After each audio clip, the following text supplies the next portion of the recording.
Are you sure? Camera zoom in kar. We try to find the right answer, sir. We attempt to answer questions. So what do we arrive at? We arrive Vast at universe ahead. Vast universe ahead, where we need to dig in and find out the answers of the questions that are relevant for the topic. Okay. So when we attempt to answer, there are two possibilities, right? Either we get answers or we get more questions. Anyone disagrees? No, sir, agreed. Right? It's not necessary that we get the answer. We might get an answer or we might get more questions. So, at least in social sciences, when we do research, we are open to the idea that through our research, we might find answers or we might find more questions. In both cases, the research is relevant. Because when new questions arise, that is also a contribution to knowledge. Both contribute to knowledge, right? So both ways it is okay.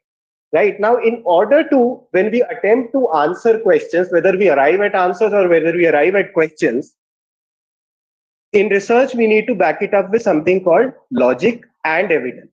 Okay, so these ideas will come to later. But what I wanted to introduce right now is that in every research, हर शोध सवाल से शुरू होती है. Every research starts with the idea of asking questions and then attempting to answer those questions through logic and evidence.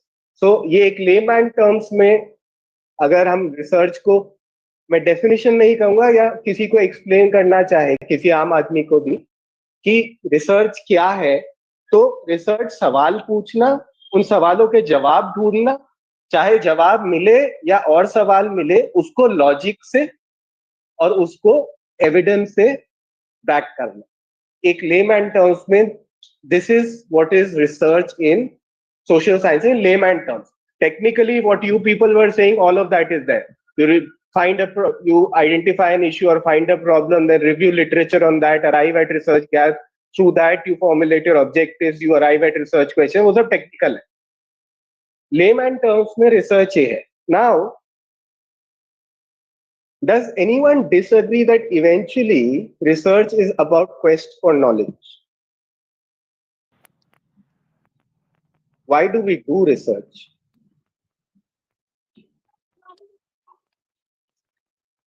Because there is quest for knowledge. आजकल हमारे जो system बना हुआ है कई सालों से और आजकल भी जो है उसमें और भी होता है भाई किस टॉपिक के लिए फंडिंग मिलेगी, ऐसे सब चीजें भी होती है, उसलिए भी हम रिसर्च करते हैं. एपीआई चाहिए, प्रमोशन चाहिए, स्कॉलर्स को डिग्री चाहिए, बट ये सब रीजंस एवोल्यूशनरी में रिसर्च में नहीं है. Research basically, the idea of research starts with the idea of quest for knowledge, contribution to knowledge. So if you see, the earliest human beings would have asked questions about the material objects they came across and the forces of nature they faced. They would have noticed the regularity in some occurrences in the environment and identified patterns of such occurrences. They would have recognized the variety in the flora and fauna, sought to classify the various plants and animals, and developed appropriate responses towards them. Similarly, they would have asked questions about themselves and of other human beings with whom they lived and interacted. Now, there are two possible reasons for this quest of knowledge by human beings. Now, we are going back, way back in history. So, क्या reason हो सकता है? Why the quest for knowledge? I have been able to identify two possible reasons. One is the human need to satisfy their curiosity or the sense of wonder about the world they lived in. For example, you look at any great scientist, आप किसी भी great scientist को देखें, उसके लिए purpose सिर्फ होता है quest for knowledge, वो curiosity. उसकी research से इंसान को फायदा होगा, नहीं होगा, क्या होगा, उससे उसको फर्क नहीं पड़ता, उसको प्योर क्यूरियोसिटी है. If you look at many of the great researchers and scientists, they start with the idea of pure curiosity. They want to make meaning of, ये ऐसा क्यों है, right? So one possible reason for quest for knowledge by human beings is the need to satisfy the curiosity. The other reason is the usefulness of that knowledge in their own survival and organizing their life, right? Right from primitive times to civilizational times, early civilizations to later civilizations, we are trying to look at the usefulness of this knowledge for our own survival and in organizing our lives in better way.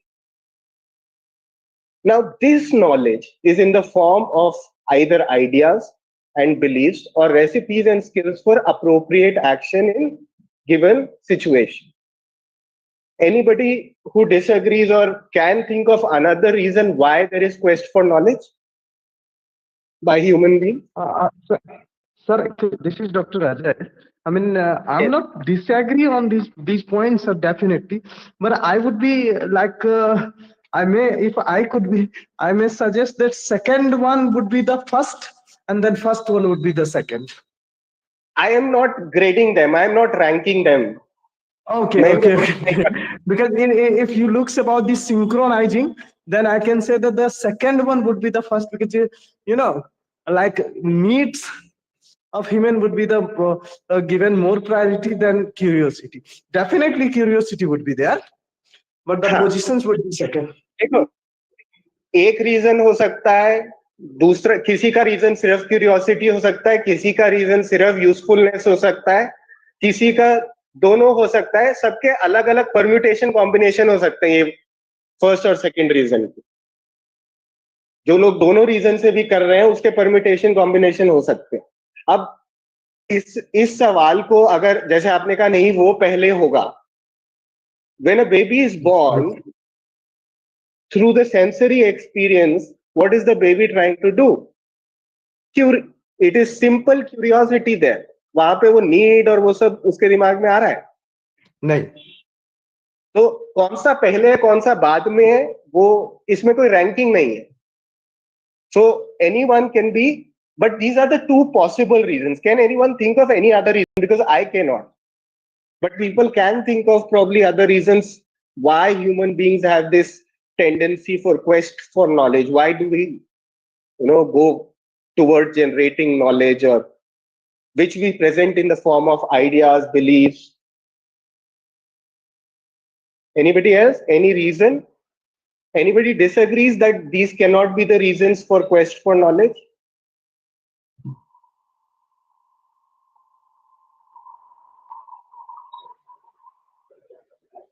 Okay, so then we move to next slide. Since we've introduced the idea of knowledge, we need to understand in history how, and this is purely through logic I am talking, that how accumulation and transmission of knowledge would have taken place through the evolution of human beings. So in the course of their evolution over the ages, human beings have accumulated and they continue to accumulate a vast body of knowledge, right?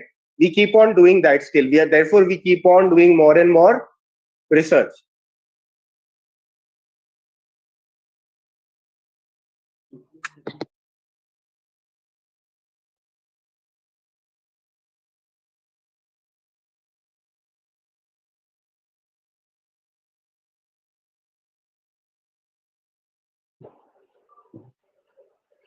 Okay, so how accumulation and transmission of knowledge takes place among human beings.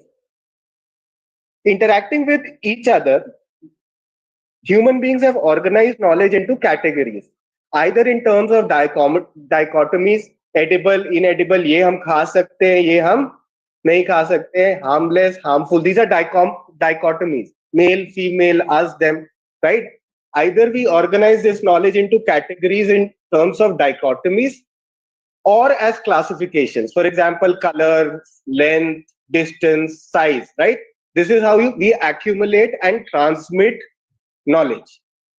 The categories of knowledge were refined with the accumulation of more knowledge in relation to what was on hand, a process facilitated by the development of language, right? Language and knowledge, this process of this accumulated knowledge was better transmitted through development of language. One could say that there was a symbiotic relation between knowledge and language. They go together. With the growth in its quantity and variety, knowledge came to be organized under specialized branches, vaguely to start with, but refined as sub branches of knowledge gradually, right?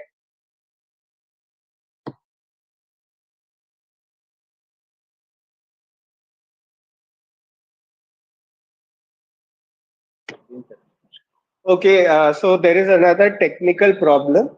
The resource person who had joined earlier, now he's able to join, but he will not be able to take the next session at 11:30. So we'll go back to his presentation. I'll take it over again at 11:30. Okay. All right, everyone. Okay, sir. Yeah, all right. Yes, sir. Okay, sir.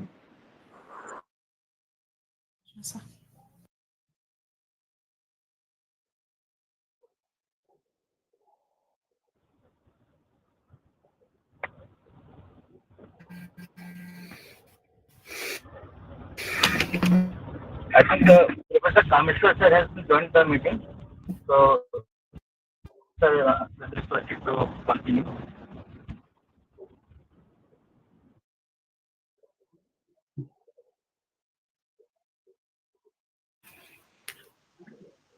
Professor Kameshwar.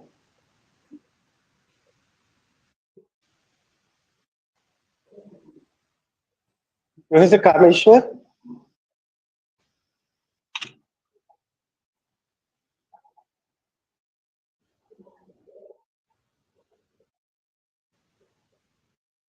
गौरव एक बार search कर लो.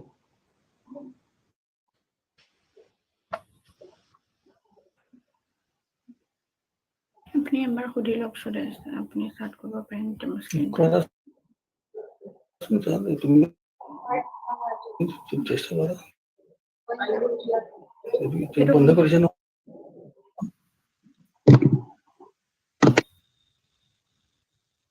বন্ধ করেছো তুমি join করো yes we are trying to connect. Okay, sir, you're visible, sir. Sir, we can hear you now. yes hello आपको নাই আছে আপোনাকে বেছি हाँ गोविंद जो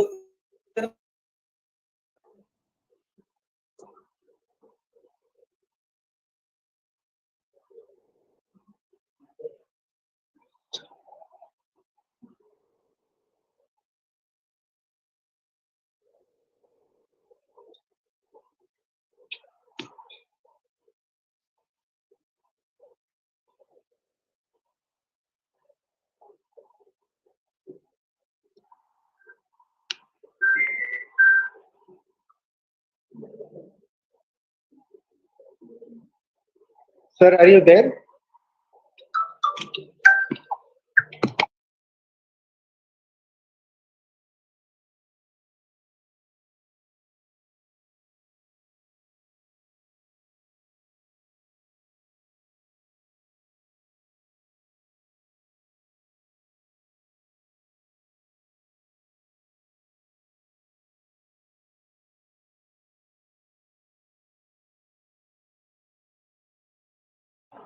सर, सर क्या आप हमें सुन सकते हैं?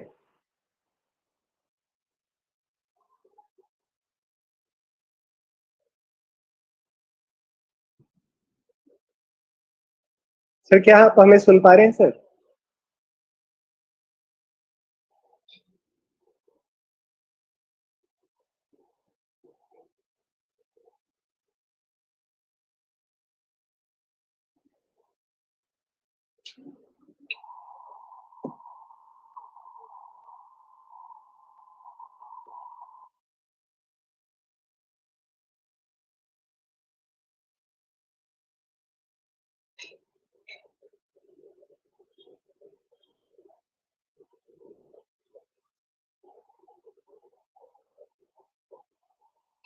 सर आप अनम्यूट करिए.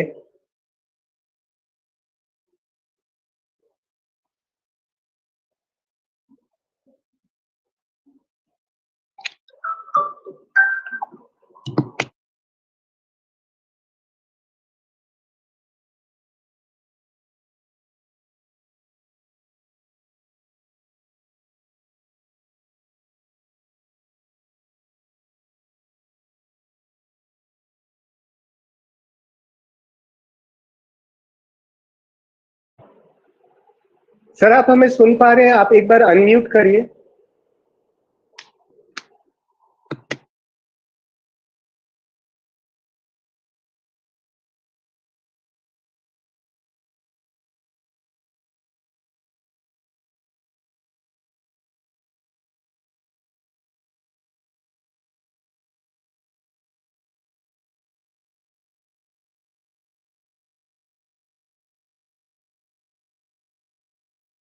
हम थोड़ा और 5 मिनट कोशिश करते हैं सर से जुड़ने की, क्योंकि वो 11:30 नहीं ले पाएंगे. तो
शुड आई कंटिन्यू? अगर सर जुड़ेंगे बीच में तो देखते हैं.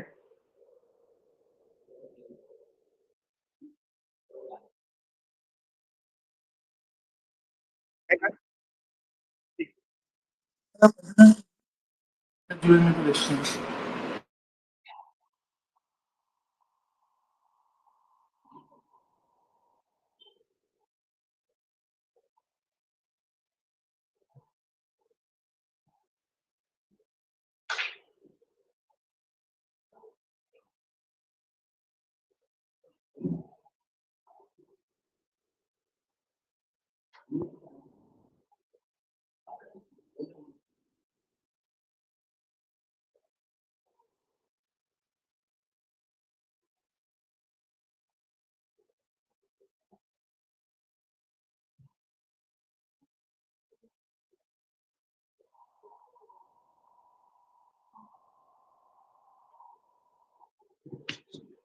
गोविंद जी मेरा स्क्रीन शेयर करिए ना, मुझे नहीं हो रहा.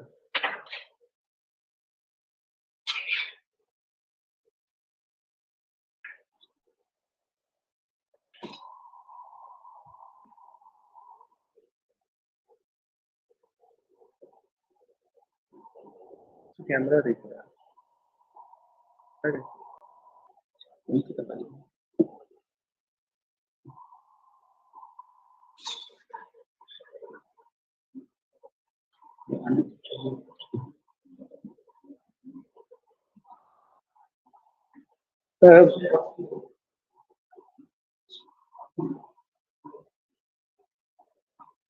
ठीक है, पीपीटी जो है वो मैं बाद में शेयर कर दूंगा। पीपीटी में बाद में शेयर कर दूंगा, ठीक है। मतलब सबको मिल जाएगा मेरा पीपीटी। तो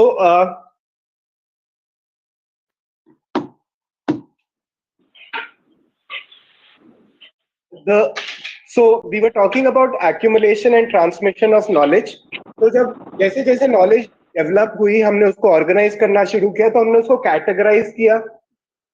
ये कैटेगरीज आइदर हमने डाइकोटोमी से बनाई, जैसे male female, edible इनएडिबल, harmless, harmful etcetera, या फिर हमने क्लासिफिकेशन बनाई, कलर्स की, साइजेस की, लेंथ की, डिस्टेंस की। जैसे ये ब्राउन कलर है, ये लाइट ब्राउन है, वो ब्लैक है, ये सब हमने क्लासिफिकेशंस करी। These categories of knowledge were refined with the accumulation of more knowledge in relation to what was on hand। तो जो ऑलरेडी जो हमने कैटेगराइज की थी, उसको फर्दर हमने रिफाइन किया by accumulating more knowledge। This process facilitated, and this entire process was facilitated by the development of language। Language के डेवलपमेंट से नॉलेज का ट्रांसमिशन शुरू हुआ। So therefore one could say that there has been a symbiotic relationship between knowledge and language। With the growth in its quantity and variety, knowledge came to be organized under specialized branches, vaguely to start with, but refined as sub branches of knowledge gradually। तो पहले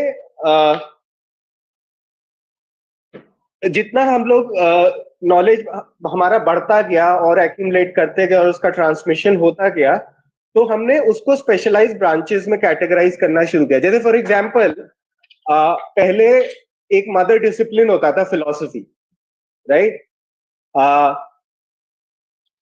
कोई distinction नहीं था। It included, philosophy included all the disciplines in itself, right. For example, कल जो शैलेंद्र जी जो बात कर रहे थे, उसमें भी वो बात कर रहे थे इस चीज की कि anyone disagrees that philosophy is the mother discipline. मैं इसका एक बड़ा लेम सा वो भी देता हूँ explanation. I give a lame explanation of this, that हम लोग अपनी जो specialized, whatever specialized learning that we take in this modern education system, where we specialize as historians or social scientists or language experts or anything, we can do that up to master's level। उसके आगे हम जिस भी discipline में अपना आगे पढ़ाई करते हैं, उस डिग्री का नाम क्या होता है? MA, MSc, उसके बाद कौन सी डिग्री आती है? Anybody? MPhil and PhD, Right, sir. doctor of, Master in philosophy and doctorate in philosophy, right? right.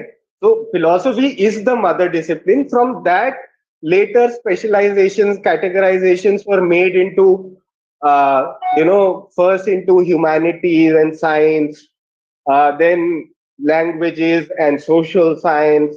जो कल बता रहे थे कि over a period of time, Dr. Shailendra in social sciences said that 5 disciplines majorly established themselves। I think so. He said history, sociology, political science, and 2 more. And some other specialized branches of knowledge also developed, like he talked about geography, law. I come from social work, so I'll say social work.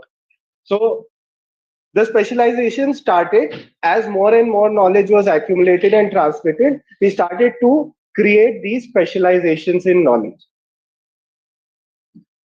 Knowledge thus accumulated through inheritance, accretion, and refinement was transmitted from generation to generation through socialization।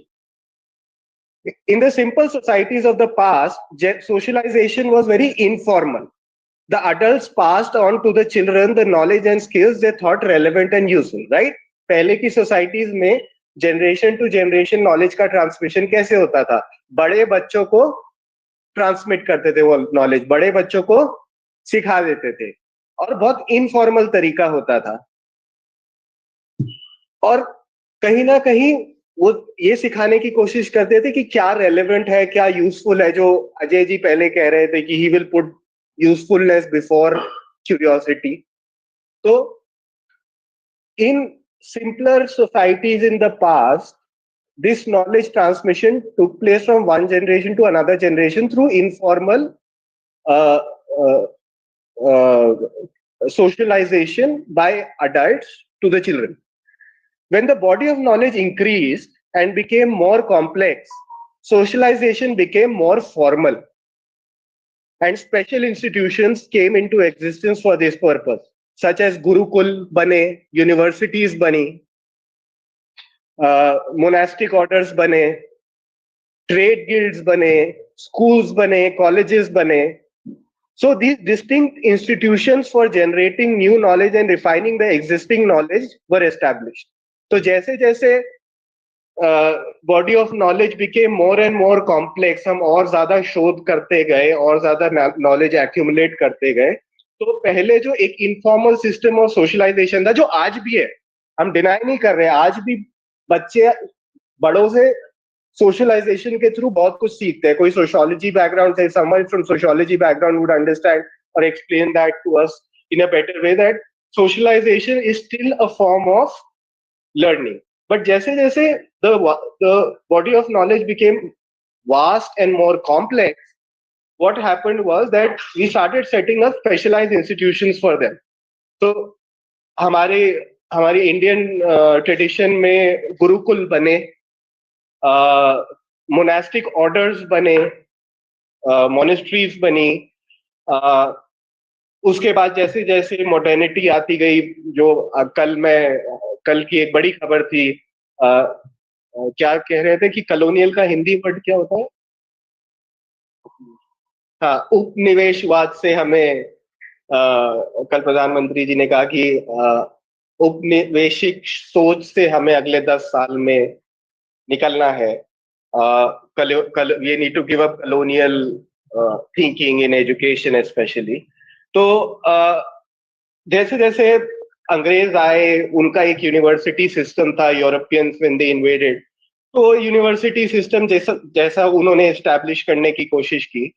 Schools, colleges, missionaries ने आके schools, colleges, फिर उन्होंने university system जैसा वहां था वो develop करने की कोशिश की. तो मेरा कहने का मतलब सिर्फ इतना है कि जैसे जैसे नॉलेज बढ़ती गई, more we accumulated knowledge and started to become more and more complex. Instead of informal socialization only through family and elders, we added another dimension to it by establishing specialist institutions.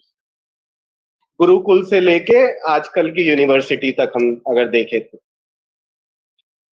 So the mode of transmission of knowledge too grew in variety and underwent transformation from rote learning through hearing and memorization, through problem solving, to interactive learning mediated by electronic media, typically the internet. तो पहले हम लोग एक oral tradition से लेकर के आज हम इंटरनेट तक पहुंच गए. तो medium of mode of transformation भी बहुत ट्रांसफॉर्म हुआ है, राइट? जैसे जैसे नॉलेज का transmission, the mode of transmission of knowledge from oral tradition to now we are sitting in this hybrid mode because of internet. You know, that has also grown over a period of time कि आज मैं कहीं बैठा हूं, आप कहीं बैठा, फिर भी हम एक दूसरे को देख सकते हैं. कुछ लोग यहाँ मेरे साथ बैठे रह सकते हैं, कुछ लोग ऑनलाइन जुड़ सकते हैं. तो this mode of transmission has also grown and has become more and more complex. Technology has grown. So both the knowledge, the transmission of knowledge, the institutions have become specialized, plus the mode of transmission has also become even more complex and has transformed with the development of technology. Now let's move to the idea, since we are talking about knowledge, what are the sources of knowledge?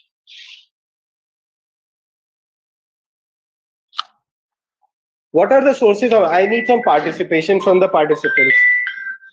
Tradition is also the source of knowledge, sir. Tradition, very good. Experience. Anybody else? Experience. Very nice. Yes, yes, very good. Anything else? Book. Intuition, sir. Very nice. Nature, And- sir. Hmm? Nature. Measure. So measure, what do we call that? Perception, inference, verbal testimony, This is comparison. so this would, I would make it experience, count under experience, if you agree. Yes, experience also. So all this is part of perception.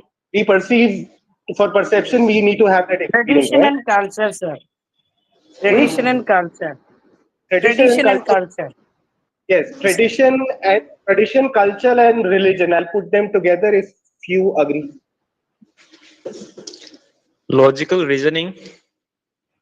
So logical reasoning is backed by what source of knowledge? What do we call that? जैसे tradition बोलते हैं, experience बोलते हैं, intuition बोलते हैं.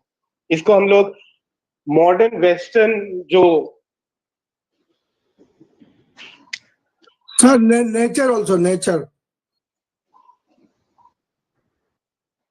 it can be about nature, right? Imagination is another source. Imagination. Is imagination a source is debatable. I'll put it under experience. We imagine only when we experience something, then we can imagine something about it, right? Or either it can be put under imagination, can be put under experience or under intuition also.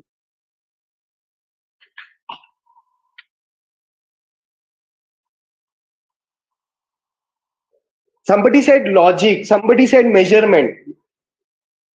All this is connected to what?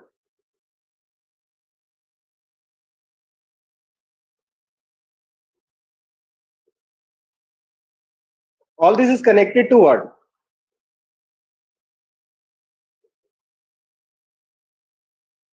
Anybody? Okay. Does anyone disagree that I will quote this source of knowledge as science?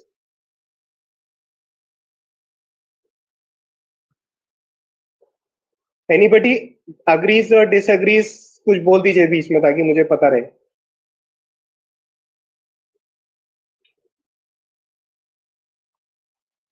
Tradition, experience, intuition, and science. Can we look at these four as sources of knowledge? Yes, sir.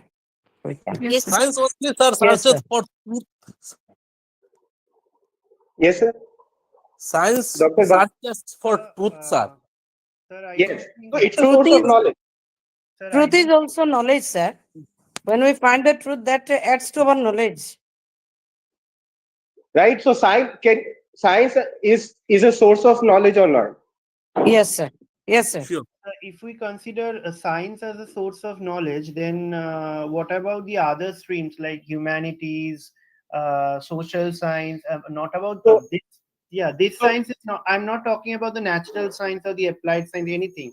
All science get coming together under one tree. This is one category. And what about the humanities, the commerce, the other branches? So what we'll come to that, so we'll start with science, then we'll come to social science and also look at what are the objections by the scientists with regard to giving scientific status to social sciences. We'll come to that debate later. Okay. Okay, sir. Okay, but science as a source of knowledge. So we have identified four different sources of knowledge. One is tradition, culture. Culture is part of tradition. So tradition and religion. One is experience. One is intuition, and one is science. Right? Now let's talk about the first source of knowledge, which is tradition and religion. Okay. At the outset, much of what we know about most of the things, events, and persons has come to us from our preceding generations. In successive generations, the knowledge in various areas has been given the stamp of approval, as it were, by the adults. This is generally called tradition. For most members of a society, the source of knowledge is tradition and the authority that is vested in it. Customarily, the authority invoked is that of religion, revealed or otherwise, of books, sacred or scholarly, or wise beings, saints and scholars, of elders, etc. Hindi वालों के लिए कस्टमरीली को क्या बोलेंगे?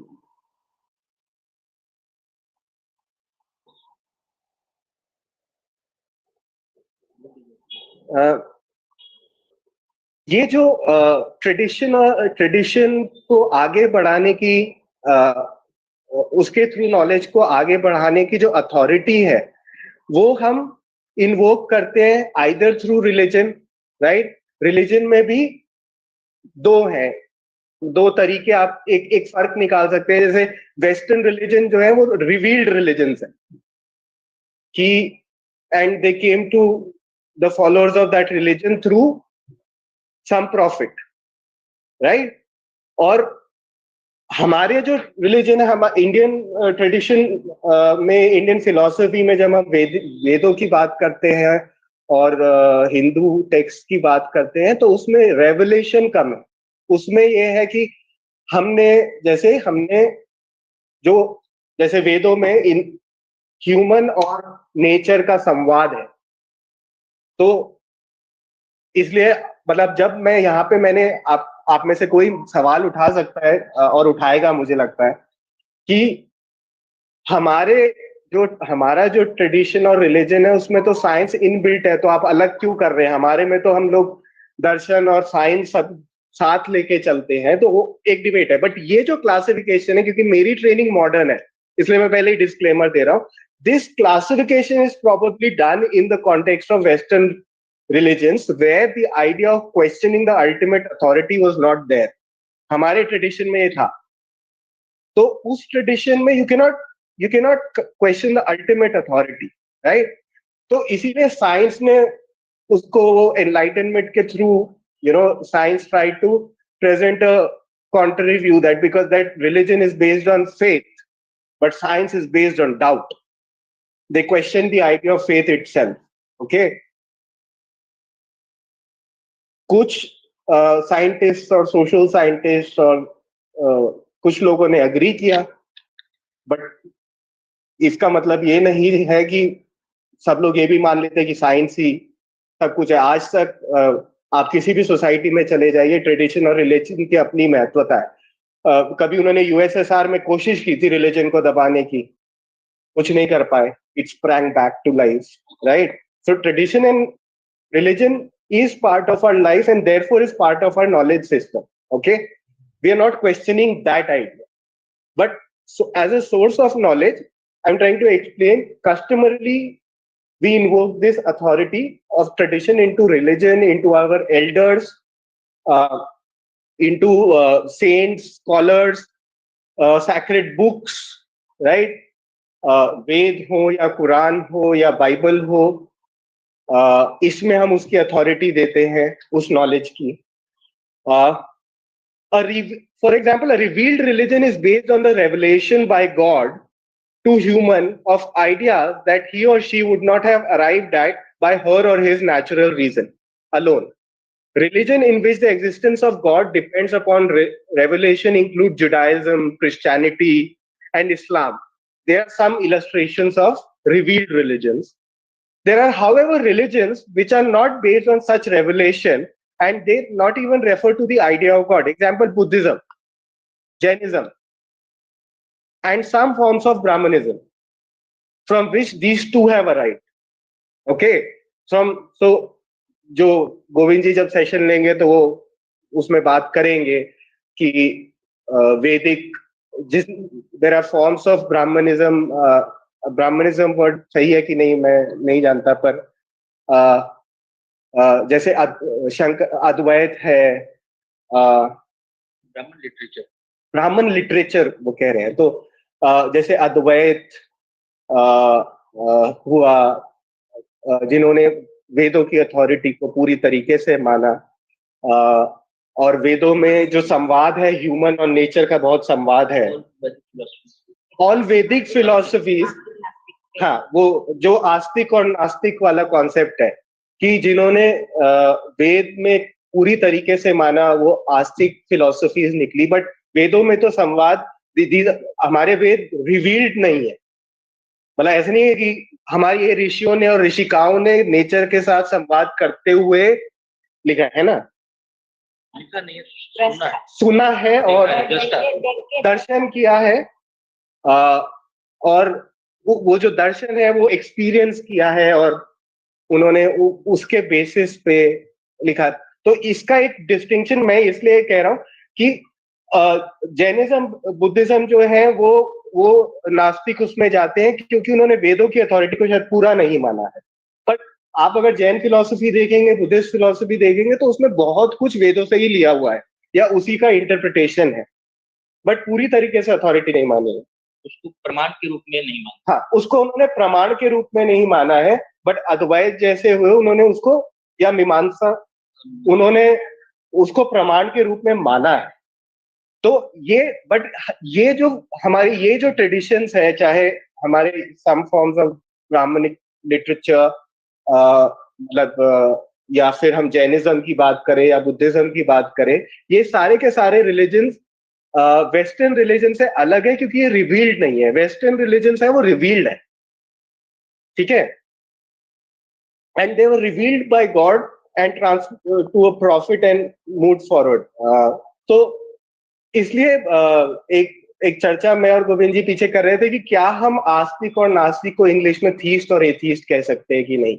शायद नहीं, शायद नहीं, बट बिल्कुल अलग है। वो बिल्कुल, जैसे गोविंद जी का बिल्कुल क्लियर पर्सपेक्टिव है, वो बिल्कुल अलग है। यहाँ पे वेदों की अथॉरिटी की बात है आस्तिक नास्तिक, जबकि theism and atheism is more about belief in God. जो तो आप दोनों बिल्कुल अलग है। तो इसीलिए एक डिस्टिंक्शन है वेस्टर्न रिलीजन्स में और हमारे ट्रेडिशनल इंडियन एंशिएंट जो हमारा रिलीजियस इंडियन फिलोसफी है वो।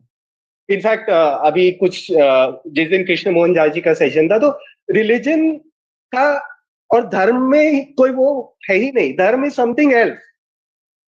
वी डू नॉट, रिलीजन का कोई शायद हिंदी में वर्ड या हमारा कोई उससे, धर्म इज समथिंग एल्स, राइट? तो अभी उस धर्म के लिए एक्चुअली इंग्लिश में कोई शब्द संभव ही नहीं है, क्योंकि धर्म हम जिस एक्सपेक्ट में हम स्वीकार करते हैं वो कॉन्सेप्ट वेस्टर्न में है ही नहीं। हाँ, तो शब्द उन्हीं का बनता है जो हमारे पास कॉन्सेप्ट हो। हाँ। जब उनके पास वो कॉन्सेप्ट ही नहीं है तो इसलिए उनके पास कोई उसके लिए सही वर्ड ही नहीं हो। हाँ, तो कहने का मतलब है धर्म का इंग्लिश ट्रांसलेशन नहीं हो सकता। धर्म का, कर्म का एक्चुअल इंग्लिश वर्ड संभव ही नहीं है। हाँ, कार्य का है, वर्क ठीक है, लेकिन कर्म का नहीं हो सकता। तो अब यहाँ पे अब पॉइंट्स ऑफ व्यू है, डिबेट हो सकता है। मेरी ट्रेनिंग मॉडर्न है, गोविंद जी की ट्रेडिशनल है, हम इस पे बहुत डिबेट करते हैं। पर कहने का मतलब इतना है कि मैंने बता दिया जो फर्क है, but what I am concerned with in this particular session with is that we are looking at this as a source of knowledge, right? चाहे धर्म है या चाहे रिलीजन है, ये एक सोर्स ऑफ नॉलेज है ह्यूमन, उस पे हम अग्री कर सकते हैं। या कोई किसी को कॉन्ट्रडिक्शन है तो बोल दीजिए कि कोई इसको सोर्स ऑफ नॉलेज नहीं मान रहा। मैंने बोला था थोड़ा सा संवाद करेंगे तभी कुछ, नहीं तो थोड़ा हो जाएगा। Got my point? Okay, I'll move. So now let's come to second source of knowledge, which is experience. Okay? The most direct source of knowledge for human beings has been their practical contact with and observation of things and events in the same world, in the world.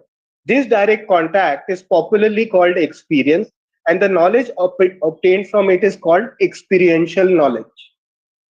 Experiential knowledge is defined as knowledge that is created as a result of our direct encounter with things, events, places, or persons. This is also called posteriori. Now, this is a Greek, which basically means after experience knowledge. It is contrasted from a priori or before experience knowledge, which is based on purely deductive reasoning and reflection based on information provided by others. Okay. So experiential knowledge is posteriori. It's not a priori. Experience होगा उसके बाद ही वो knowledge generate होगा. An individual experiences a thing, event, or a person through the 5 senses, right? 5 sensory organs.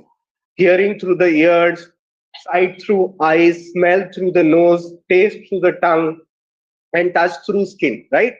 Experience होने के लिए हम किन चीजों का यूज करते हैं? हम अपनी 5 सेंसरी ऑर्गन्स का ही यूज करके उसी का ये गर्म है, ये ठंडा है, कैसे पता चलता है हमको?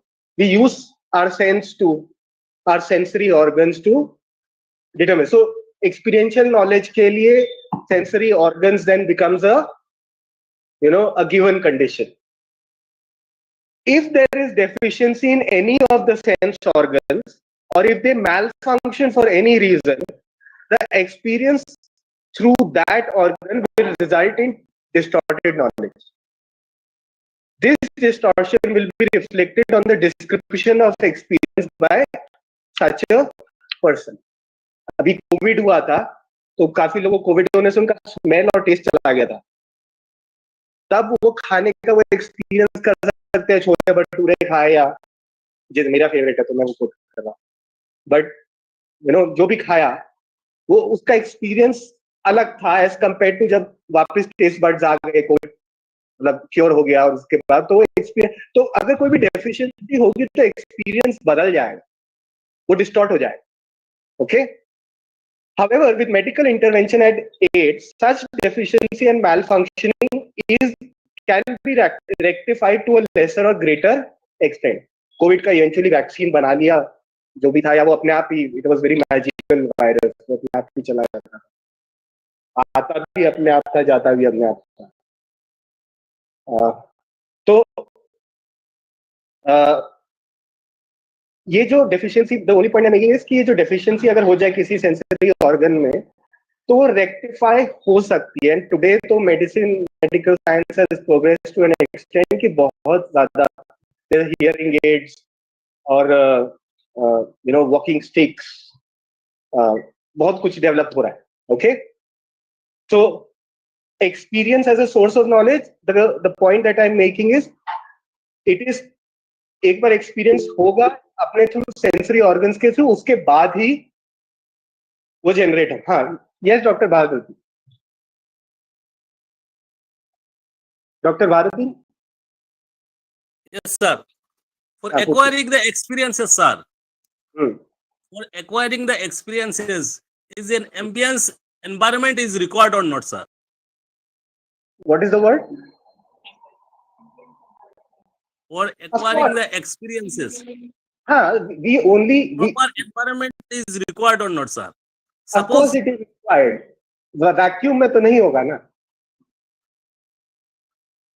Sir, through sense organs, a person can acquire the experience. Suppose for a post of philosophy in an educational institution like a 12th standard institution, authority is giving an advertisement that one post is applicants are invited for the post of philosophy in higher secondary in higher educational HS institutions. That means 12th standard institution. The person he has also applied at the time of interview. Four or five candidates they have applied, and at the time of interview, the interviewer also telling that you have no experience.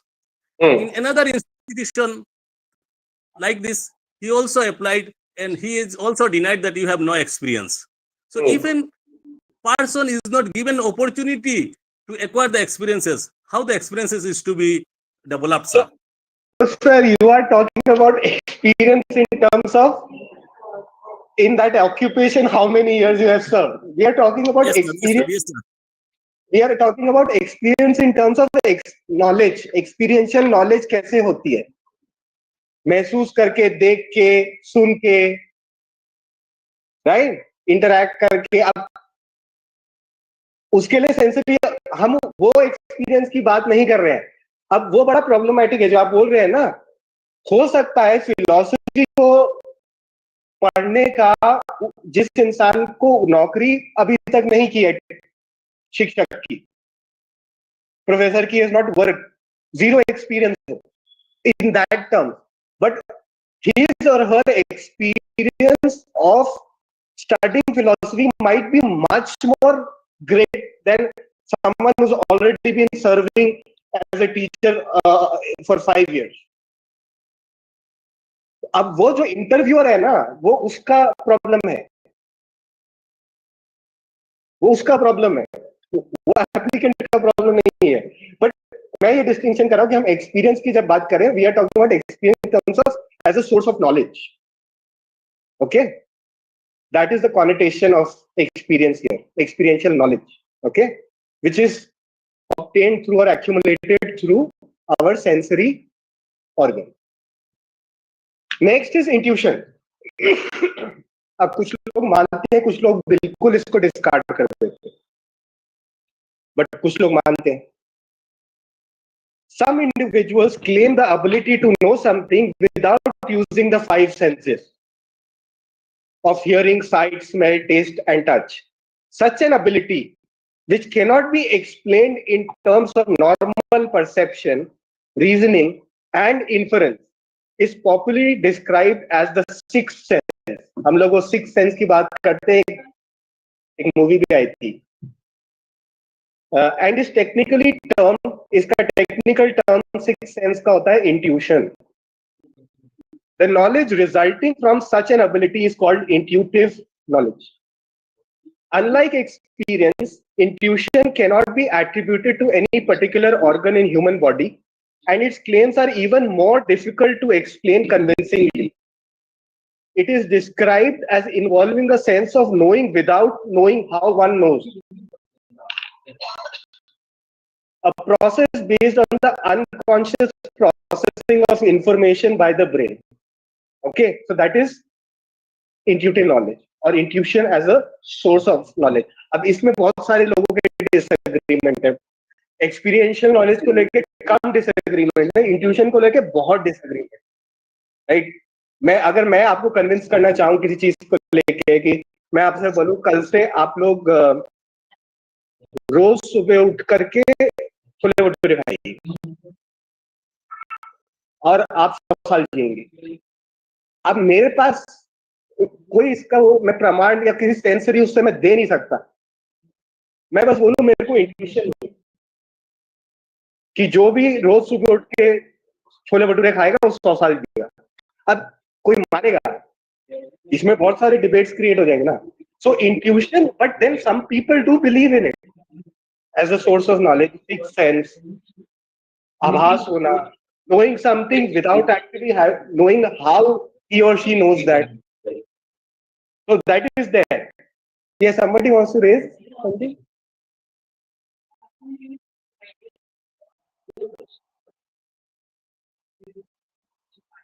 Gautam Dutt जी, आप कुछ बोलना चाहते हैं?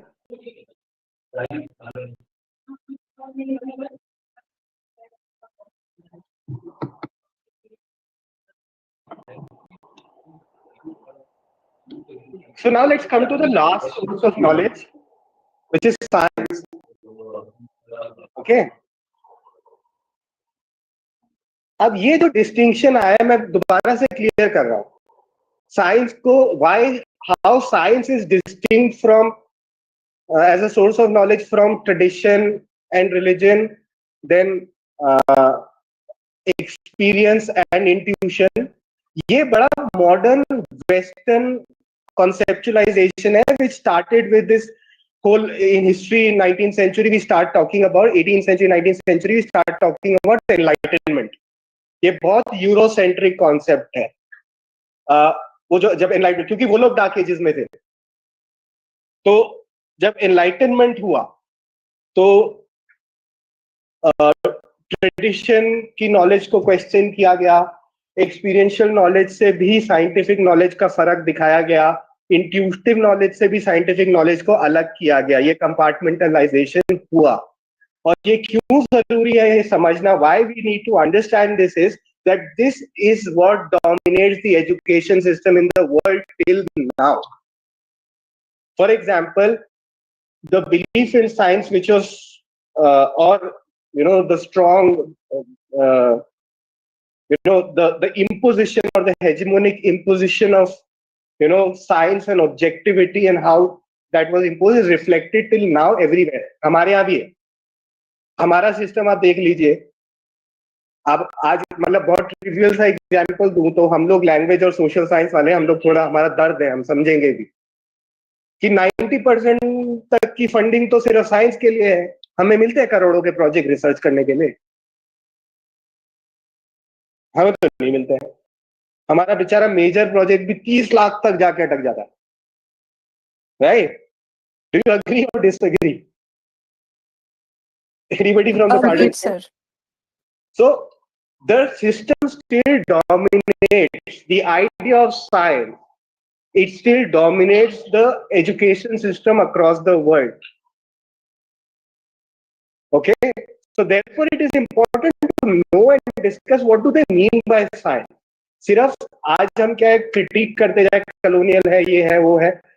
वो critic करने के पहले उसको समझना तो पड़ेगा वो कह क्या रहे हैं, और उसके बाद उसको हम क्रिटिक करेंगे.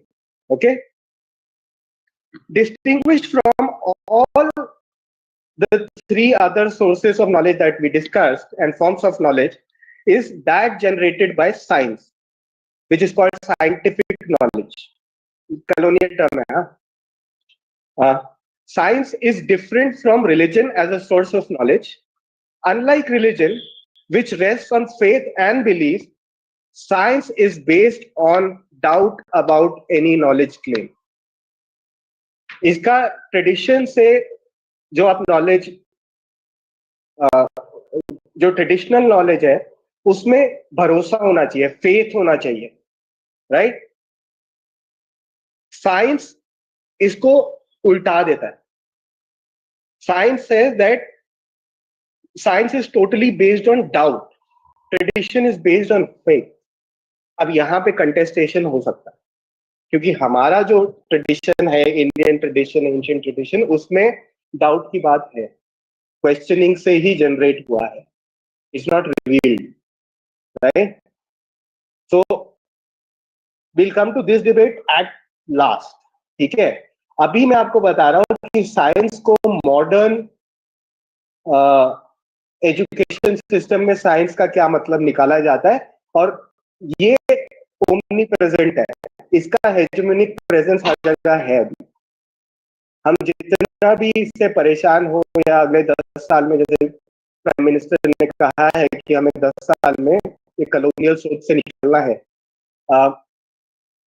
तो उसके लिए भी निकलने के लिए उनको चैलेंज करना पड़ेगा. चैलेंज करने के लिए सवाल करना पड़ेगा. सवाल क्या है? डाउट है, क्रिटिकल थिंकिंग है. तो लेट्स सो ये जो मैं बता रहा हूँ ये मॉडर्न एक्सप्लेनेशन है, जिसकी थोड़ी बात कल डॉक्टर शैलेंद्र कुमार ने भी की थी. Science is also different from experience. अभी हमने बताया ट्रेडिशन से डिफरेंट कैसे है. Science is also different from experience as a source of knowledge. Unlike experience which is personal, subjective and often unreliable as a result of inadequacy or faithfulness of sense organs, the methods of science are open to and accessible by other scientists, and the knowledge generated by it is objective and its reliability is open to verification. Moreover, one's experiential knowledge is available to others only through that individual's description and this description could be inadequate and vague because of the limitations of language of the experiencer. Whereas scientific knowledge is expressed in formalized language and is accessible to all those who are trained in it. तो अभी if you remember professor Shivani के lecture में एक उन्होंने बहुत interesting बात बताई थी, mathematical accuracy and mathematical truth and metaphysical truth.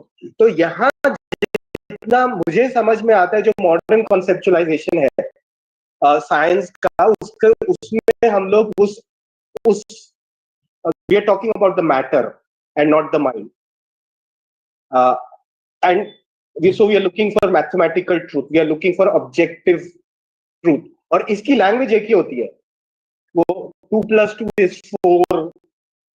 अब वो उसमें आप कुछ ऊपर नीचे आपका वो नहीं कर सकते, सबको एक ही लैंग्वेज में बताना है.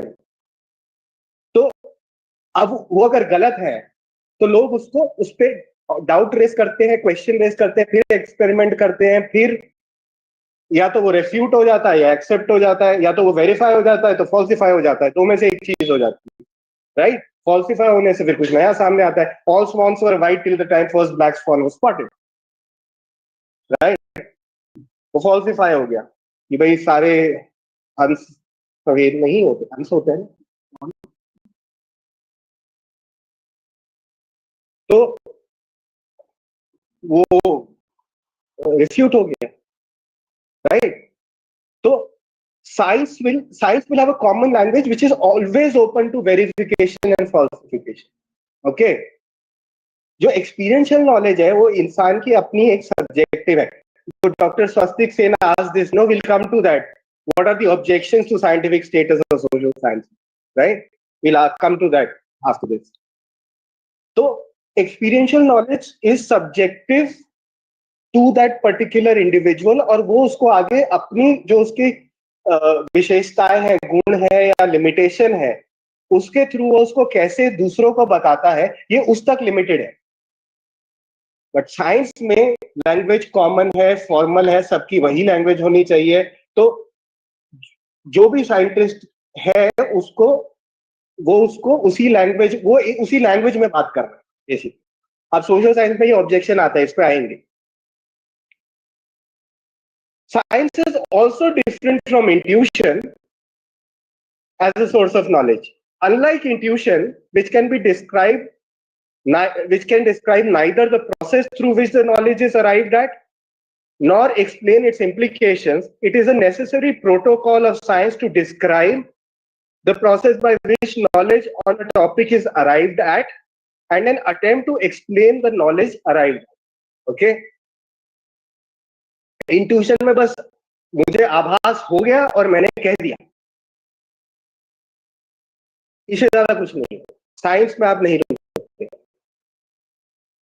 आपको आभास कैसे हुआ, कैसे आपने अराइव किया इस नॉलेज के ऊपर, और इसके क्या इम्प्लीकेशंस होंगे, आपने वैक्सीन बनाने के लिए क्या क्या आपने टेस्ट किए, ये सबको समझ आएंगे. और मतलब आपको और रिवील करना है, और उसके बाद ये कैसे ये वायरस को काउंटर कर सकता है, या पैरासिटामोल है उसकी ये कॉम्पोजिशन होगा, एटसेट्रा एटसेट्रा. ठीक है, यहाँ सब कुछ बताना पड़ेगा और उसी लैंग्वेज में बताना पड़ेगा. Moreover, intuitive knowledge is not replicable. That is the process by which it was arrived that cannot be repeated to obtain a consistent result. But science में replicability है. Okay? Whereas it is one of the conditions of scientific knowledge that it is replicable. That is, repeating the same process by which it was generated earlier must yield the same result. Okay? जिस process से generate हुआ था वो same result उसको दिखाना चाहिए. Okay? वो replicable होना चाहिए. इसलिए हम लोग social science में जब आते हैं तो we talk about generalization in the positivist school of thought, right? What is generalizability? That अगर ये इस सैंपल पे ट्रू है तो ये पूरी पॉपुलेशन पे ट्रू होगा. ओके? रेप्लिकेबल होना चाहिए, सेम एक्सपेरिमेंट का सेम रिजल्ट आना चाहिए. Okay? Not surprisingly, those engaged in producing scientific knowledge claim for it a privileged status. इसलिए scientists लोग अपना एक privileged status मांगते हैं, ठीक है? It is the outcome of research which is an integral part of science. Research involves the application of institutionalized principles, procedures, and techniques for acquiring new knowledge, as also for refining existing knowledge, which is well known as a scientific method. So acquiring new knowledge or refining old knowledge. That's why the idea of doubt is central to scientific knowledge. You have to keep on questioning, keep on doubting. You don't stop. Okay? The rigor with which a discipline practices scientific method depends on the nature of the subject matter that it studies and the methods and techniques that are used for studying. तो अलग-अलग disciplines के लिए अलग-अलग अपने methods और techniques हैं, ठीक है? फिजिक्स का अपना मेथड है, केमिस्ट्री का अपना है, मैथ्स का अपना है, सोशियोलॉजी का अपना है, हिस्ट्री का अपना है, सबके अपने अलग-अलग मेथड्स हैं. Okay? Now let's look at the term science. Okay, scientific knowledge की बात करिए. This term science, what is its meaning, nature, and scope? Okay. The term science is one of the most misused words in both common parlance and academic discussion. क्योंकि इसके इतने मतलब निकाल दिए गए हैं, बहुत broad से लेके बहुत specific तक. Okay. It is often used broadly and loosely as well as to refer to any organized activity to stake claim to prestige. We come across expressions such as, scientific hairdressing, scientific dry cleaning. ये इतने broad, क्या इसका क्या मतलब? आप clarify नहीं कर सकते, तो इतना broadly भी यूज करते हैं, right? और हम लोग बहुत sometimes we use it too narrowly so that the label science is denied to disciplines like psychology and sociology. जो हम लोग बात डॉक्टर स्वस्तिक ने रेस किया था कि जो नेचुरल साइंस वाले हैं वो ऑब्जेक्ट कर लेते हैं, दे ऑब्जेक्ट कि disciplines like psychology, sociology, history, you are not scientific. वो एक ऑब्जेक्शन डालते हैं क्योंकि आपके में inherent component of subjectivity है, but science is supposed to be objective, right? ये contention आता है, इस पे आएंगे. Now the term science is derived from the Latin word scientia, okay, which means basically to know. उसका जो ट्रांसलेशन होगा वो होगा इंग्लिश में टू नो. साइंशिया का जो ट्रांसलेशन हम करेंगे जो लैटिन रूट का, that will be to know. By the early 18th century, the term had come to be used to refer to a body of regular or methodical observations and propositions concerning a particular subject or speculation. By the mid-19th century, it came to be predominantly used in a restricted sense to the study of phenomena of material universe and its laws, as found in such experiences such as physical science and natural science. Okay. It was later extended to the study of other phenomena, including individual and society. Clear? Pehle, it was studying the matter, the nature. Then it slowly came to individual and society. Okay. First, it was the scientific study of nature. How we understand it in the modern colonial sense, I'm saying. Okay. Pehle, 18th century mein, it was about regular and methodical observations. 19th century mein, हमने इसको थोड़ा और restrict किया, and we started to talk about study of phenomena of material universe. Okay, not the mind, the material in universe. Later it was extended to the mind when we started to talk about study of social sciences, and we started to talk about the idea of the phenomena including individual and society. Okay, now there are two dimensions of science. Classically, there are two dimensions of science. Easily, there is an objection for social science. The term science subsumes two dimensions. one is process of arriving at that knowledge, and what is the final product of that knowledge. Okay, science subsumes two dimensions: process and product. Okay, as a process, it refers to the objective analysis of phenomena. It has been described by the American philosopher of science Ernest Nagel as an institutionalized art of inquiry. That is, science is regarded as coterminous with its method of its study. Okay, a rigorous method which is objective analysis of phenomena. Okay, the English mathematician and biostatistician Carl Pearson even declared that the unity of all science alone is in its method, not in the material. It is this emphasis on the method that justifies the claim of the social sciences to scientific status. हम लोग क्या बोलते हैं कि हम लोग भी scientific है क्योंकि हमारा भी एक मेथड है जो सेम है. हम जैसे हम कहते हैं ना पॉजिटिविज्म, जिसमें डिस्क्रिप्टिव एक्सपेरिमेंटल डिजाइन, एक हमारा भी एक रिगरस मेथड डेवलप्ड है, इसलिए हमें साइंटिफिक स्टेटस दो. Okay, the unity of the method, that's why we can claim for a scientific status. Okay, however, while natural sciences strictly adhere to the empirical world, the social sciences additionally use alternative methods and modes of analysis. Okay, now this is the idea of process. Process is related to the method of science. Now let's talk about the product. As a product, the knowledge generated by science, be it natural or social, it is regarded as systematic and organized. The product should be systematic and organized.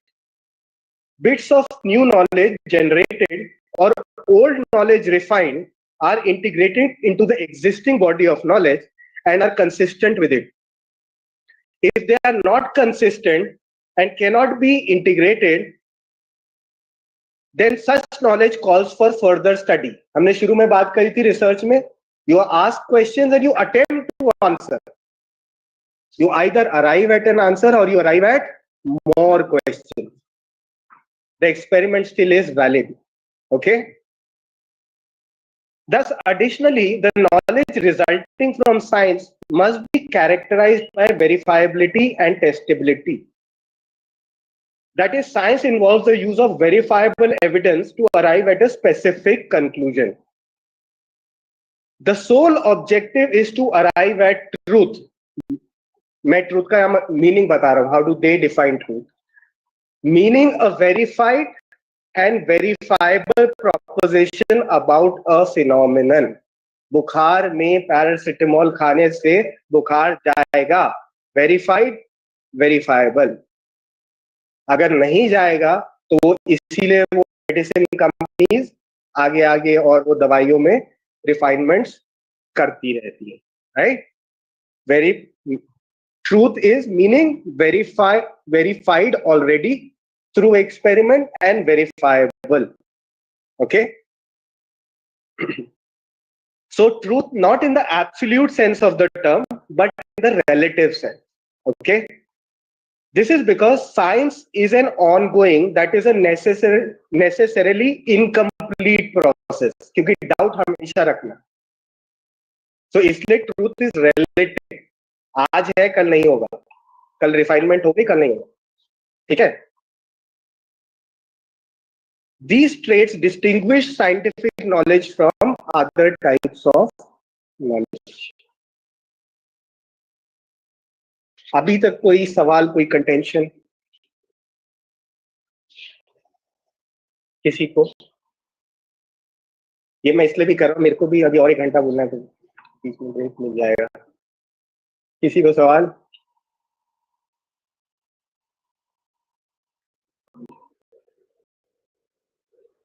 कोई confusion की बात नहीं है. Contestation है वो भी चलेगा.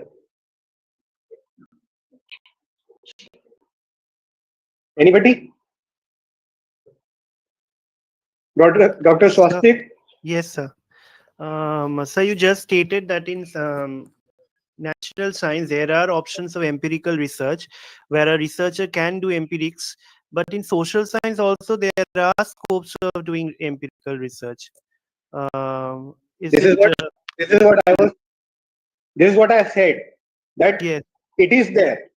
वो हमने positivism को जो Verify. डेवलप किया है, वो उसमें हम वेरीफाई ही वो हमने उसको सोशल साइंस में, हम नेचुरल साइंसेस को सोशल साइंस में जब इंडिविजुअल और सोसाइटी की स्टडी शुरू करी, साइंटिफिक मेथड को वहां एक्सटेंड किया, मैटर से निकल के हम लोग माइंड पे या सोसाइटी और इंडिविजुअल पे जाने लगे, हमने उसी मेथड को भी brought Incorporate. verification. We incorporated that method, right? But ये social science में ही contest हुआ बाद में, Okay. है ना? So now we are coming to that part of the presentation, the scientific status of social science. Okay? Okay, sir. Thank you. Social sciences, as we know them today, have emerged out of social philosophies of various kinds as a result of the 18th century intellectual movement called Enlightenment. A movement which emphasized reason and rationality over religion and tradition. And here I am clarifying, जैसे गोविंद जी ने बोला था, English के पास धर्म का word नहीं है, तो रिलीजन का मतलब धर्म नहीं है, ठीक है? Religion in the sense of the western religion, okay? तो उसका पर्पस ही ये था कि फेथ को हटा के डाउट, रैशनैलिटी, रीजन, ये एनलाइटनमेंट जो मूवमेंट 18th सेंचुरी में आया, वहां से फिर साइंस को इस तरीके से कॉन्सेप्चुलाइज किया जाने लगा. Our traditional Indian philosophers will contest this idea. They will contest this idea. But I am giving you the way in the dominant, hegemonic sense we understand science in our education system in India and everywhere. Okay? The success of natural sciences, particularly physics, inspired various emerging social sciences to adopt it as a model in their quest for reliable knowledge about human beings and their condition. However, the social sciences vary in terms of the extent to which they adopt the ideal type of science. इसका एक छोटा सा example दूं तो जब हम ये biochemistry और माइक्रोबायोलॉजी और ये वाले एक्सपेरिमेंट करते हैं तो हम लोग एरर कितना रख सकते हैं? मैक्सिमम 0.01% तक हमें, मतलब 99.999% तक हमें एक्यूरेसी चाहिए, क्योंकि अगर वो एक्सपेरिमेंट से जो फाइंडिंग्स आई उसको किसी मेडिसिन बनाने में यूज कर लिया गया तो खाने पे मौत हो सकती है, right? So therefore a lot of experimentation is involved, right? वहां पे डिग्री ऑफ एक्यूरेसी को बहुत आगे. स्वस्तिक जी कैन हाईलाइट कि हम लोग कितना ले लेते हैं एरर, कितना एक्सेप्टेबल है हमारी स्टडीज में? So 1% is the strongest one level of significance. But regularly in most of the research, 10%, 5% is okay. 5% is an average one. That will be okay because 1% actually produces very strong result. Many a times we find that the results are not coming as we wish to. So 5% is an average of the level of significance. We can take 5% as a limit. So even 10% is permissible. 10% is also permissible. Right, but this is not allowed in natural science. So the degree to which we can take it, so that's where from there objections start coming. Another Okay. thing is that the sample size also for in case of social science empirics, the minimum sample size should be 30. Greater than equal to 30 is a sample set in which the empirics can be done. Otherwise, the results are spurious. Yes. So this is what we are borrowing from science, no? Dr. Hardik has a question. Yes, sir. My question is regarding that experiment. Is there any chances of a collateral damage or any recovery regarding that? That is always there. Any other solution? That is always there. 100% accuracy even natural science में नहीं है. Yes, sir. But they strive to go towards 100%. But पहुंचा कोई नहीं. इसको ऐसे समझते हैं. ये एग्जांपल मैं बहुत देता हूँ. अपने और कलीग्स के साथ स्टूडेंट का डिस्कस करता हूँ कि we talk about so much of accuracy, especially हमारे डिसिप्लिन में. When we're talking about society, individuals, right? You know, which is the most accurate discipline in the world? Regarded as the most accurate. Anyone? Most accurate, regarded as most accurate or scientific discipline.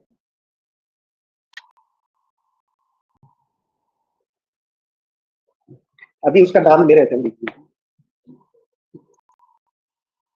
Microbiology, on the biological sciences. Is it the biological sciences, microbiology, biotechnology? I don't know actually. Mathematics. Okay. Mathematics. Yeah. That's why we talk about mathematical truth and metaphysical. No? Even in mathematics, because I was a student of mathematics till graduation. Now I recall, because now I'm a social work person. As a student of mathematics in my graduation, हम लोग class 12 तक तो सिर्फ फॉर्मूले और ये सब पढ़ते हैं और उसे सम सॉल्व कर लेते हैं, राइट? जो ये थियरम्स हैं, पाइथागोरस उस दिन हाईलाइट हुआ था, पाइथागोरस थियरम है, या ये जो a plus B whole square formula is equal to a square plus 2ab plus b square, ये जो सब मैथमेटिकल फॉर्मूले और थियरम्स हैं, ग्रेजुएशन में मेरे को पता चला हमें क्या पढ़ना है.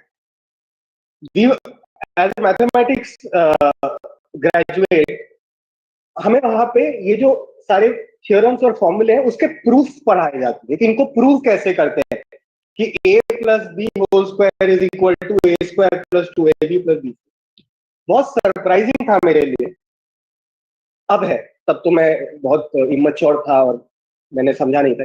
In fact I got a better understanding of mathematics after leaving mathematics and coming into social science. For every proof of a formula or a theorem,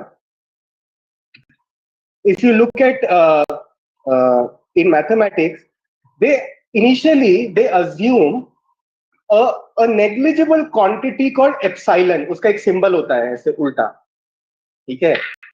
एक उसका रोमन सिंबल है, उसको वो अज्यूम, मतलब उल्टा ई टाइप देखो, छोटा वाला इस तरह का होता है.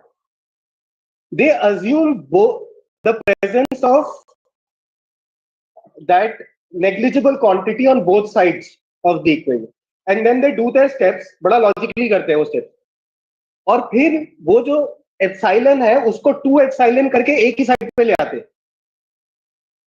और वो बोलते हैं क्योंकि एप्सिलॉन नेग्लिजिबल है अब इसको हम रिजेक्ट कर देते. Hence proof. ये बहुत सारे फॉर्मूले में मैथमेटिक्स, अगर उनको भी कुछ अज्यूम करना पड़ रहा है तो एक्यूरेट और 100% एक्यूरेट और परफेक्ट तो कुछ नहीं है ना. Got it doctor Hardik? What I am trying to say, जो आप 100% एक्यूरेसी की बात कर रहे थे. Yes, sir. Exactly. 100% तो उनके पास भी नहीं है भाई, ठीक है? Now let's look at the scientific status of social sciences. What are the objections? Objection number 1, the nature of social reality. The nature of social reality, it is claimed, is too elusive. For instance, human behavior through which this reality manifests itself, or reality manifests changes often too much and too swiftly. Okay? And let me repeat. The nature of social reality, it is claimed, is too elusive. For instance, human behavior through which this reality manifests change manifests itself changes often too much and too swiftly to permit valid generalizations, let alone prediction. हम लोग objectivity establish करने के लिए, for example social sciences में या management studies में भी आप देखते हो मार्केटिंग वाली रिसर्चेज होती है, तो हम क्वेश्चनर भेज देते हैं, है ना? We send a questionnaire, agree? वो प्री कोडेड भी रखते हैं, या जो एकदम क्वालिटेटिव एस्पेक्ट है उसके लिए, जैसे कल प्रोफेसर दिव्य ज्योति बता रहे थे. So you can take a 10-minute break because you're have your breakfast as well. It's okay, we'll continue. मतलब मेरे को चाहिए होगा मैं ले लूंगा बीच में, ठीक है? So in we send questionnaires, और जो क्वालिटेटिव एस्पेक्ट होता है उसके लिए लाइकर्ट स्केल बना लेते हैं उसको ऑब्जेक्टिव बनाने के लिए, राइट? एक ही आंसर हो सकता है. बट क्या इस बात की गारंटी है कि जो इंसान वो भर रहे हैं क्वेश्चन है, वो उसको पूरी ईमानदारी से सोच समझ के अपने दिमाग में ऑब्जेक्टिवली एनालाइज करके भर रहे हैं?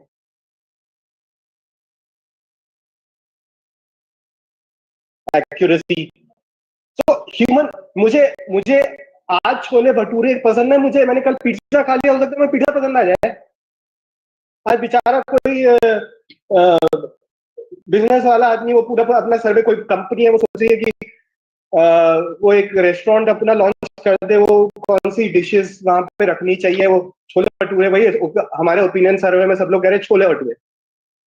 अब जो 30 का आपने मिनिमम सैंपल का 100 लोगों के पास एक एरिया में स्टडी करी, जहाँ पे वो रेस्टोरेंट खोलना चाहते हैं, तो वहां सबने छोले भटूरे कर दिया. अब उनका बड़ी जल्दी उन्होंने अगले दिन उनको पिज्जा मिल गया. किसी ने सोचा था हिंदुस्तान में पिज्जा इतना, वो उस दिन प्रेसिडेंट नटराजू लिट्टी चोखा और वो कर रहे थे, कोई सोच रहा है इतना? तो अब वो छोले भटूरे की दुकान पिट गई, फ्लॉप हो गई, राइट? तो human behaviour can change very fast and way too often. There is a possibility. Yes Hardik. Sorry, sir, interrupting. One simple question: objectives are there, visions are there, and so their beliefs are there. What are the gaps between objectives and intentions? How do we reduce it? Let me clear first. अगर हमने इन उद्देश्यों को रखा है कि in research को इन उद्देश्यों की पूर्ति हमें इन समय मर्यादा में करना है और यह हम करेंगे, यह हमारा बिलीफ है, तो उनको कंप्लीट करने में जो हमारा इंटेंशन काम आता है, तो वो इंटेंशन का सही होना, जैसे कि आप करंट बात कर रहे हैं, उस इंटेंशन को वहां फोकस्ड कैसे करना, जैसे कि वो ऑब्जेक्टिव की पूर्ति हो, उसके रिगार्डिंग यहाँ कोई कीमिया तो काम आएगा नहीं सर, क्योंकि सोच ही काम आएगी, क्योंकि इंटेंशनली हमें सोचना है. इसलिए तो उनको कैसे प्रॉपर ट्रैक, साइड ट्रैक से हटा के कैसे प्रॉपर ट्रैक कर सकते हैं, इसके रिगार्डिंग एक क्वेश्चन था, वो आप कभी भी ले सकते हैं. अभी आपको डिस्टर्ब किया हो तो क्षमा. ठीक है, ये मैं थोड़ा बाद में लूंगा क्योंकि ये फिलोसफी पे जा रहा है या बहुत सब्जेक्ट, मतलब इसी की बात हम एक्चुअली कर रहे हैं. अभी जो नेक्स्ट पॉइंट हम निकालेंगे उसमें यही बताएंगे कि ना सिर्फ हमारे रिस्पोंडेंट सब्जेक्टिव है, हम भी एज रिसर्चर सब्जेक्टिव, हम भी इंसान. तो किस चीज को हम क्या सवाल पूछ रहे हैं, जैसे whatever are objective is, उसके बाद जब हम उसमें से क्वेश्चनर बना रहे हैं या इंटरव्यू शेड्यूल बना रहे हैं, उसमें भी तो हमारी सब्जेक्टिविटी है. हम भी तो इंसान है, हमारी वो सब्जेक्टिव डायमेंशन वहां भी आ जाएगी. To separate the social scientist from the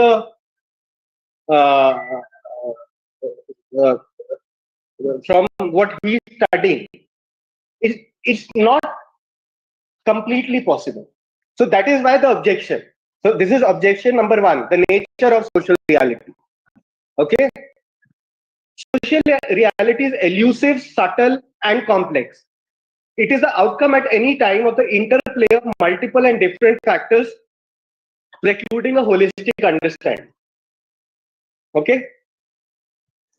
So the first objection that comes for the scientific status of social sciences is with regard to the nature of social reality.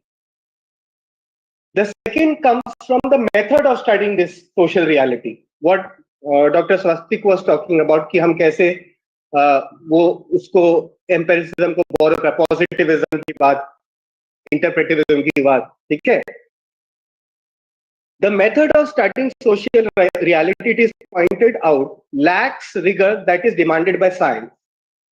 For instance, there is little scope for studying this reality in a laboratory setting or some setting equivalent to it. Even if it were possible, it raises serious ethical issues. The techniques of measurement employed are weak. As a consequence, the social science propositions lack precision.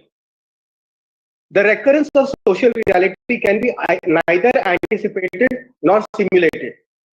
And in the absence of experimentation, it cannot be replicated.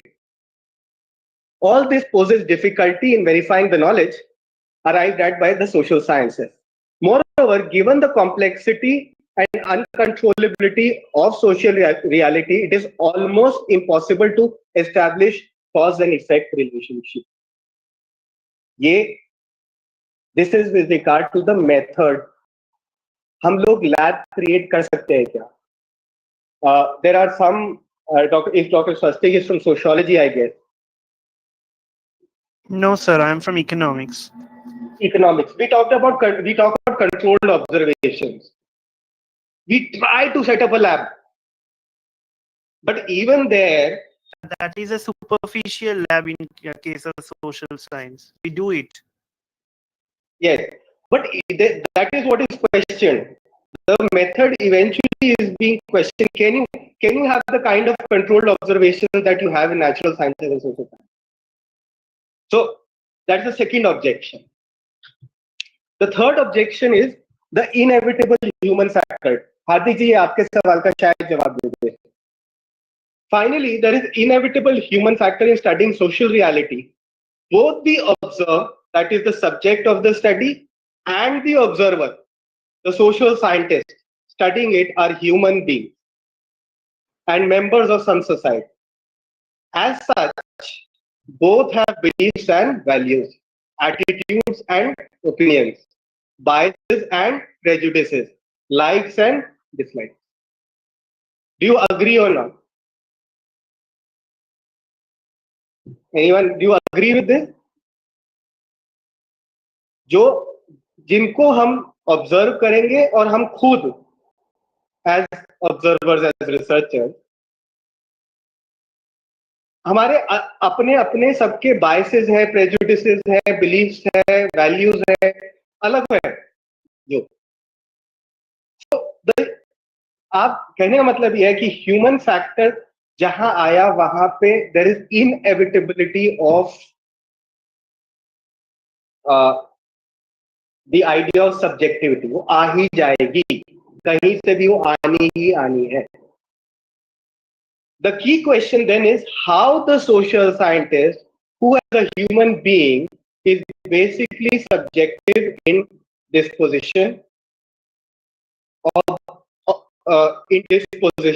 objectively study other human beings in society, who are likewise basically subjective in their disposition. That is, social sciences inevitably confront the problem of objectivity. Okay, so the three objections are clear. Then we will look at how we have tried to defend for scientific status. Are the three objections clear? The nature of social reality, the method of studying that reality, and the inevitable human factor. the person who's studying that reality, and the people who are being studied. Right? Now, these are the objections. Now, social sciences have tried to defend their scientific status. Okay? How have they tried to do it? They've tried to do it through research methodology. Okay? They've tried to develop research methodology for social sciences. So they say at least we have a common method. But then as we know, later objections started. Initially we borrowed from science, objectivity and verifiability, up to 5%, up to 10% permissible. We just borrowed it from there. Right? So we tried, our defense came through our research methodology. Okay?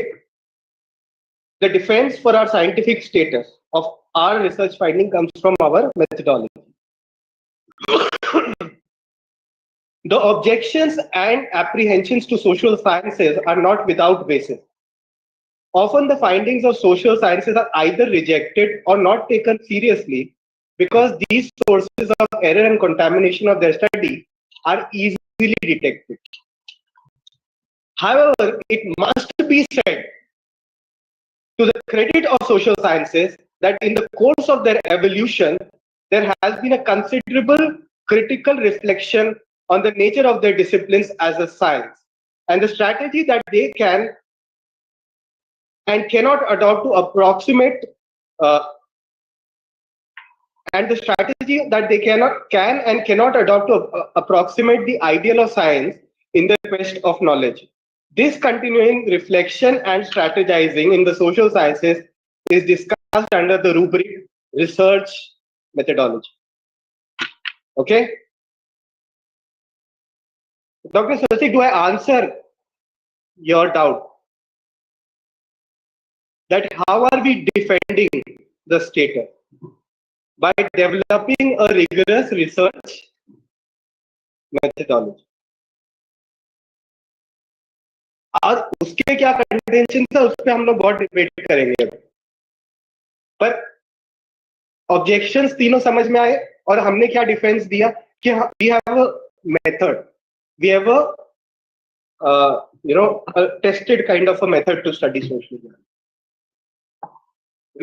That is either through observation, objective observation. Initially ये हुआ either through objective observation or through response to whatever a particular stimulus, how the humans respond.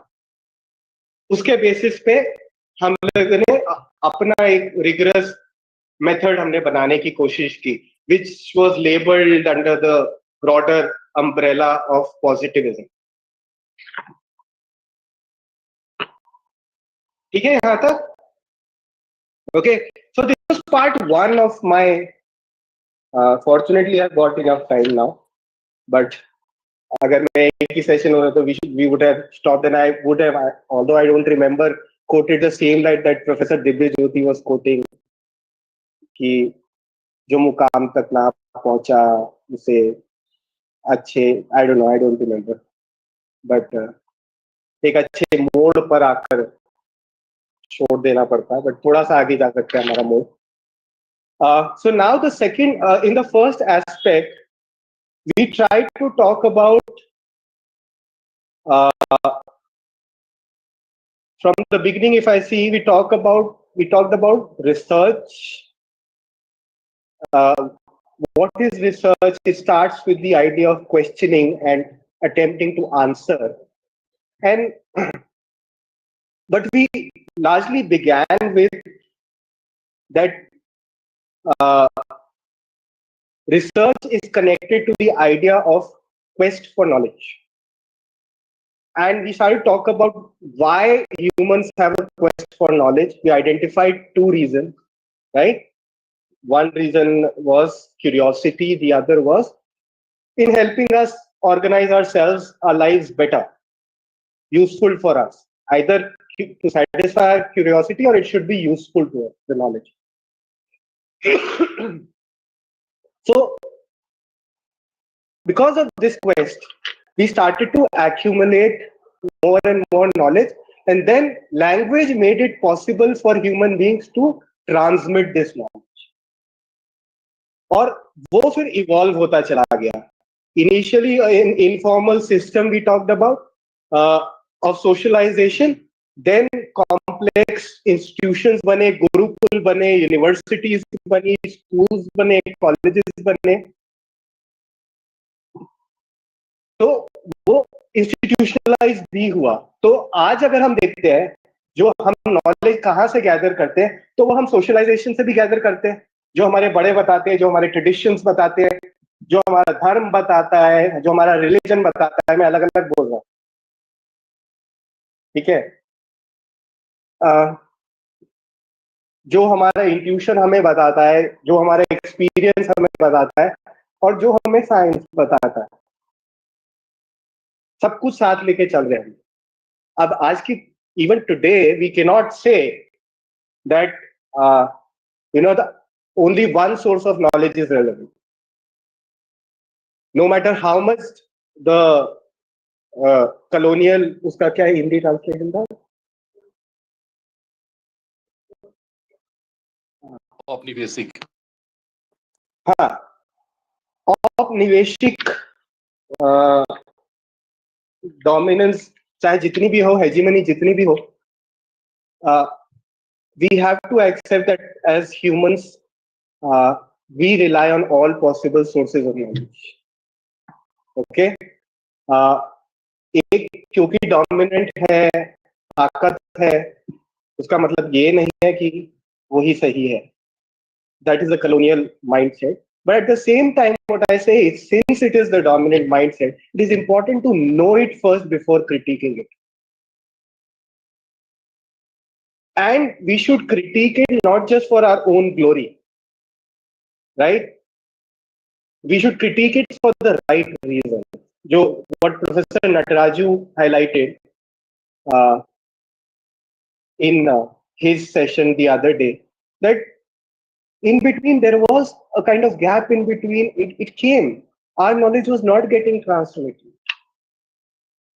And the idea of Shodh, Anusandhan was not happening on Indian knowledge system. Now we're trying to rectify it. But at the same time, he also highlighted that even from other knowledge systems, it's not as if everything is bad. We need not look at that as us versus them. जिसमें से जहां अच्छा है जो है, हम तो academic से ले लो, राइट? हमारे ट्रेडिशन से भी लो.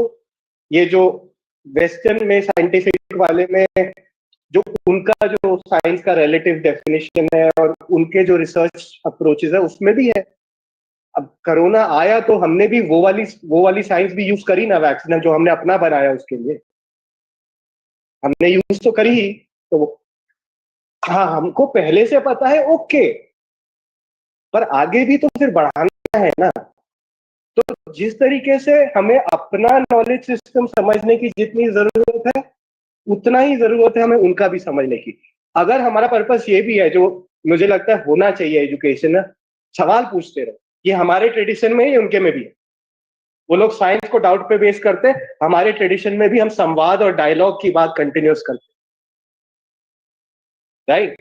तो द आइडिया इज सेम. उस तरीके से अब तुम्हारा बड़ा या मेरा बड़ा क्यों उस डिबेट में जाना, जिसमें जो अच्छा है वो ले लेते हैं, ठीक है. और अगर है भी और पुराना भी है, उन फैक्ट्स को एस्टैब्लिश कर देते हैं. उसको बहुत, मतलब अगर उन्होंने हम पे थोपा है तो हम उन पे थोपेंगे तो क्या, मतलब हम भी उनके जैसे ही हो गए. हमें क्या फर्क रह गया, है ना? तो हमारा एज एकेडमिक्स पर्पस है, नॉलेज जहां से मिल रही है ले ले, और उस पर शोध करते रहो, उस पर रिसर्च करते रहो, नॉलेज को आगे रिफाइन करते रहो, बढ़ाते रहो. और वेद एक ही बार लिखे गए, बट उनके इंटरप्रिटेशंस कितने हुए, कितने स्कूल ऑफ थॉट है. हम मीमांसा की भी बात करते हैं, अद्वैत की भी बात करते हैं, हिंदू बुद्धिज्म, जैनिज्म भी तो वहां से इंस्पिरेशन तो लेता ही है ना. वो स्रोत है. बट उस स्रोत के कितने इंटरप्रिटेशन उपनिषद में, जो अद्वैत आदि शंकराचार्य का वेदा का, उनके शायद 10 या 11 उपनिषद है, शायद 10 प्रमुख उपनिषद है। वो उनका एक स्कूल ऑफ थॉट है, उनका वो इंटरप्रिटेशन है वेदों का। तो इंटरप्रिटेशन तो होते ही रहते हैं क्योंकि हम लोग सवाल पूछते रहते, इसीलिए तो इतने स्कूल्स ऑफ थॉट भी बनते हैं फिलॉसफी के। तो हमें फंडामेंटलिस्ट होने की बजाय हमें जो हमारे, हम लोग तो पॉलिथिस्टिक है, तो हम जितना प्लूरल रहेंगे, जितना सबको एक्सेप्ट करेंगे, जितना सबको साथ लेंगे, उसी में ग्रोथ, तो उसी में, दैट इज माय कंटेस्टेशन कि हमें हर जगह से सीखना है। We should not this rejection dialogue के बाद होता है, और डायलॉग करने के लिए सामने बैठना जरूरी है। और डायलॉग मतलब हमेशा लड़ाई नहीं होती, तर्क देना होता है। डिबेट इज तर्कबाजी करना, लड़ाई करना नहीं। तो अब उससे let's move to the second part of my deliberation, which is we will talk about some basic aspects of research methodology in social science. Okay, language studies में भी कुछ कुछ है कॉमन। अब जैसे ये जो पोस्ट मॉडर्निस्ट थॉट की कल बात हुई थी, डॉक्टर मृत्युंजय सिंह ने करी थी, तो उसमें काफी लैंग्वेज स्टडीज वाले भी यूज कर रहे हैं। ठीक है, तो हम कुछ बेसिक एस्पेक्ट्स पे बात करेंगे। I remember during some of the initial days of this course, somebody raised a question that somebody asked a resource person, some resource person, that how do we improve the quality of research in our institutions, right? तो मैंने सोचा कि एक ऐसा है कि इसीलिए refresher course होते भी हैं कि बार बार रिफ्रेश होते रहे। तो मैंने सोचा बेसिक एस्पेक्ट्स पे ही खुद को रिफ्रेश कर लेते हैं सब लोग मिलके। हो सकता है बहुतों को, many people would know about, but let's revisit it, okay, once. So now we will talk about some basic aspects of research. Research methodology हमने एंड का किया, पार्ट 1 हमने एंड किया रिसर्च मेथडोलॉजी पे। Now let's discuss some basic aspects of research and research methodology.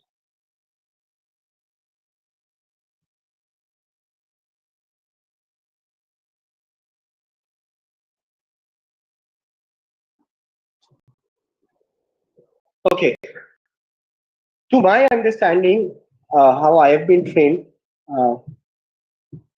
there are 4 aspects of research and understanding. Okay, अब हम थोड़ा technical उसमें जाते हैं। मैंने गोविंद जी से उसका हिंदी ट्रांसलेशन सुबह ही ले लिया था।